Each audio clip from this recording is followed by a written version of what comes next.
ఏర్పడిన మొట్టమొదటి రోజుకెళ్ళి కూడా యువకులకి పెద్దపీట వేయాలి, నిరుద్యోగులకి ఒక భరోసాని కల్పించాలి, ఒక ధైర్యాన్ని ఇవ్వాలి. గత 10 ఏళ్లుగా నిర్వహించలేకపోయిన ఎగ్జామ్స్ని టీజీపీఎస్సీ ఏదైతే సంబంధించి జరిగిన అవకతవకలని ఆ సమస్యలన్నింటినీ పరిష్కరిస్తూ రేవంత్ రెడ్డి గారు టీజీపీఎస్సీ ప్రక్షాళన చేపట్టి అన్ని విభాగాలకు సంబంధించి పెండింగ్లో ఉన్న నోటిఫికేషన్స్ని కూడా న్యాయపరమైన చిక్కుల్ని అన్నింటినీ కూడా తొలగించి ఉద్యోగ నియామక పత్రాలు ఇప్పించడంలో భాగంగా కొత్త నోటిఫికేషన్స్ ఇచ్చి భర్తీ చేయడంలో భాగంగా కాంగ్రెస్ ప్రభుత్వము మొదటి సంవత్సరంలో 57,000 పైచిల్కు నియామక పత్రాలని తెలంగాణలో ఉన్న యువకులకి అందించి ఆ కుటుంబానికి ఒక భరోసాని ఒక ధైర్యాన్ని కల్పించిన విషయము మీ అందరికీ తెలిసిందే. కానీ దీన్ని తప్పుడుగా చిత్రీకరించి 10 ఏళ్ల బీఆర్ఎస్ పార్టీ పరిపాలనలో వారు చెయ్యలేంది ఈరోజు కాంగ్రెస్ పార్టీ చేస్తుందని చెప్పి జీర్ణించుకోలేక తట్టుకోలేక పదే పదే కేసీఆర్ కుటుంబ సభ్యులు, కేసీఆర్ కొడుకైన కల్వకుంట్ల తారక రామారావు, హరీష్ రావు, కేటీఆర్ వీళ్ళ మోచేతులు నీళ్లు దాగి వాళ్ళు ఏది మాట్లాడమంటే అది మాట్లాడే వాళ్ళ దగ్గర ఉన్న కొంతమంది కౌశిక్ రెడ్డి వంటి శాసనసభ్యులు 10 ఏళ్ల వారి పరిపాలనలో బోర్డ్ ఆఫ్ ఇంటర్మీడియట్ పేపర్ లీకేజ్కి వెళ్ళి మొదలు పెడితే, ఎంసెట్ పేపర్ లీకేజ్కి వెళ్ళి మొదలు పెడితే 10th class paper leakage, TGPSC paper leakage, అడుగడుగున పేపర్లు అమ్ముకొని యువకుల యొక్క జీవితాలతో చెలగాటమాడిన ఘనత బీఆర్ఎస్ పార్టీకి కల్వకుంట్ల చంద్రశేఖరరావుకి వారి కుటుంబ సభ్యులకి దక్కుతుంది. వారి 10 ఏళ్ల పరిపాలనలో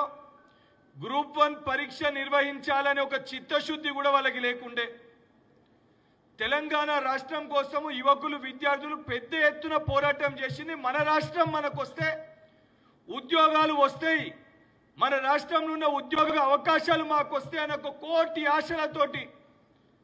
తెలంగాణ ఉద్యమం జరిగింది. ఆ ఉద్యమంలో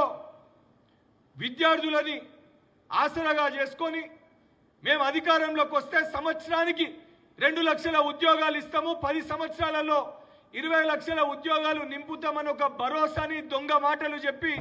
2 సార్లు రాష్ట్రానికి ముఖ్యమంత్రి కల్వకుంట్ల చంద్రశేఖరరావు అయిండు. అయిన సందర్భంలో గ్రూప్ 1 పరీక్ష నిర్వహించక రాష్ట్రం ఏర్పడి గ్రూప్ 1 పరీక్ష నిర్వహించట్లేదు అని చెప్పి అనేక సందర్భాల్లో ఆ రోజు ఎన్ఎస్ఓ రాష్ట్ర అధ్యక్షునిగా నేను, అనేక విద్యార్థి సంఘ నాయకులు, యువజన సంఘ నాయకులు పదే పదే దీనిపైన మాట్లాడి పోరాటం చేసి యువకులు ప్రశ్నించి ఆందోళన చేస్తే ఈ గ్రూప్ 1 ఎగ్జామ్స్ ని నిర్వహిస్తామని చెప్పి నోటిఫికేషన్ ఇస్తూ ఆ నియామకాల్లో కూడా వాళ్ళకి సంబంధించిన వ్యక్తులకి ఉద్యోగాలు ఇచ్చుకునే ప్రయత్నము ఆ రోజున్న బీఆర్ఎస్ పార్టీ నాయకులు చేసిన సందర్భంలో చాలా స్పష్టంగా గ్రూప్ 1 సంబంధించిన అదేవిధంగా ఆ రోజు టీజీపీఎస్సీ పరిధిలో నిర్వహించిన 7 నుంచి 10 ఎగ్జామ్స్ ఏవైతున్నాయో ఆ పేపర్లన్నీ కూడా బయట ఎగ్జామ్ రాయకముందే పేపర్లు లీక్ అయినాయని చెప్పని ఆ రోజు ఆధారాలతో సహా బయటికి వస్తే అర్హులైన యువకులకు ఉద్యోగాలు రావాలి, ఈ ఉద్యోగాలను కూడా బీఆర్ఎస్ పార్టీ నాయకులు అమ్ముకునే ప్రయత్నం చేస్తున్నారు. ఈ ఆధారాలు బయట పడ్డంగా కూడా దీనిపైన రాష్ట్ర ముఖ్యమంత్రి స్పందిస్తలేడు, వాళ్ళు మాట్లాడతలేరు, దీంట్లోకి వెళ్ళి తప్పించుకునే ప్రయత్నం చేస్తున్నారని చెప్పి తెలిసి అన్ని ఆధారాలు సేకరించి యువకులందరూ విజ్ఞప్తి చేస్తే ఆ ఆధారాలన్నిటితోటి ఆ రోజు గౌరవ పిసిసి అధ్యక్షులు రేవంత్ రెడ్డి గారితో వర్కింగ్ ప్రెసిడెంట్ మహేష్ కుమార్ గౌడ్ గారితో పార్టీ నాయకత్వంతో వాస్తవాలు వివరించి విద్యార్థి సంఘ రాష్ట్ర అధ్యక్షునిగా ఆ విద్యార్థులకి ఒక ధైర్యాన్ని భరోసానిచ్చి న్యాయస్థానాన్ని ఆశ్రయించడం జరిగింది. న్యాయస్థానంలో కోర్టులో ఏదైతే కేసు వేసిన తర్వాత న్యాయస్థానం వీటన్నిటిపైన విచారణ జరుపుతుందని తెలిసి ఒక భయంతో అప్పుడు కల్వకుంట్ల చంద్రశేఖరరావు మేలుకొని ఉన్న ఎగ్జామ్స్ అన్నింటినీ కూడా క్యాన్సిల్ చేసి ఆ రోజు ఉన్న టీజీపీఎస్సీ చైర్మన్ దీనిపైన ప్రెస్ మీట్ నిర్వహించడం జరిగింది. అది మీ హయాంలో మీరు చేసిన ఒక ఘనకార్యం. ఆ రోజు మేము మాట ఇచ్చిన విధంగా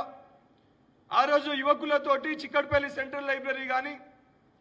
లేదా ఉస్మానియా యూనివర్సిటీ కానీ దిల్సుఖ్ నగర్ కానీ ప్రతి చోట యువకులతో మాట్లాడి ఆ విద్యార్థుల బాధ ఏంది, ఆవేదన ఏంది తెలుసుకొని ఏ రకమైన మార్పులు కావాలి వారి యొక్క రిక్వెస్ట్లని టీజీపీఎస్సీ విద్యార్థుల దగ్గరికి తీసుకోవాలని చెప్పని టీజీపీఎస్సీని కూడా ఆ రోజు కోరడం జరిగింది. కోరిన తర్వాత టీజీపీఎస్సీ కూడా అందరినీ సంప్రదించి నిపుణులను సంప్రదించి టీజీపీఎస్సీ ప్రక్షాళన కాగానే కొత్త చైర్మన్ గా రిక్రూట్ కాగానే అందరినీ సంప్రదించి ఏ రకంగా చెయ్యాలని చెప్పని టీజీపీఎస్సీ ఒక ఇండిపెండెంట్ బాడీ. ఈరోజు నేను కూడా చాలా క్లియర్గా కల్వకుంట్ల కవిత మాట్లాడిన ఒక ప్రెస్ మీట్కి ఒక విద్యార్థి నాయకునిగా సహచర శాసన మండలి సభ్యునిగా పబ్లిక్ డొమైన్లో ఉన్న కొన్ని డాక్యుమెంట్స్ తోటి నేను కవిత గారికి కొన్ని ఎక్స్ప్లెనేషన్స్ ఇవ్వాలనుకుంటున్నా. ఎగ్జామ్ నిర్వహించే మొట్టమొదటి రోజుకెళ్ళి మా ప్రభుత్వం ఏర్పడినాక గ్రూప్ 1 పరీక్షని నిర్వహించాలని చెప్పని